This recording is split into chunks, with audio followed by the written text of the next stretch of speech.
It's a fact that waiting in ambush along active rub lines can be a productive strategy when you're hunting mature bucks, but it involves more than setting up just anywhere along an active rub line.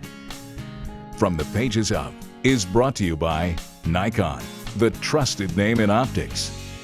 In Chapter 7 of my book, Rub Line Secrets, I wrote that finding active rub lines isn't a guarantee that you're going to kill monster bucks. As I've become fond of saying, there are far more unproductive than productive stand site possibilities along any rub line. The way I see it, the major stumbling block for hunters, no matter their depth of knowledge, is that when attempting to pick killer stand sites, they believe that all rub lines are created equal. What they fail to keep in mind is that when scouting and hunting a buck's various rub lines, the productivity of one rub line will never be the same as another's. Finding productive rub line stands involves more than just locating the most active rub lines.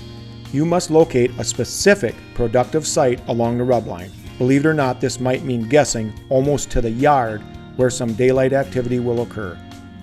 Making this task even more difficult is the fact that each big buck has a unique temperament. In order to pinpoint killer stand sites along rub lines, you must first locate the end of rub lines that lane your bedding areas. As I've so often stressed in my books, the absolute best time to do this is during the postseason period. At this time of year, you can explore rub lines from one end to the other without fear that it will have negative effects.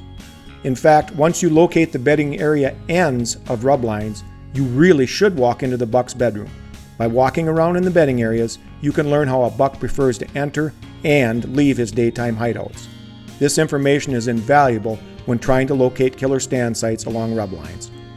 Some of my most productive stand sites stayed productive for many years. That's due in great part to the fact that I fought the temptation to hunt those spots unless all conditions were absolutely perfect.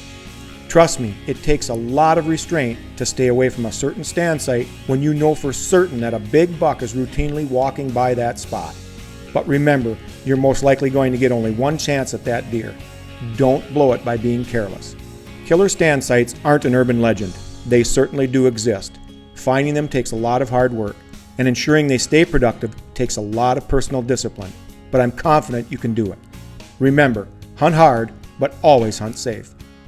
From the Pages Up has been brought to you by Nikon, the trusted name in optics.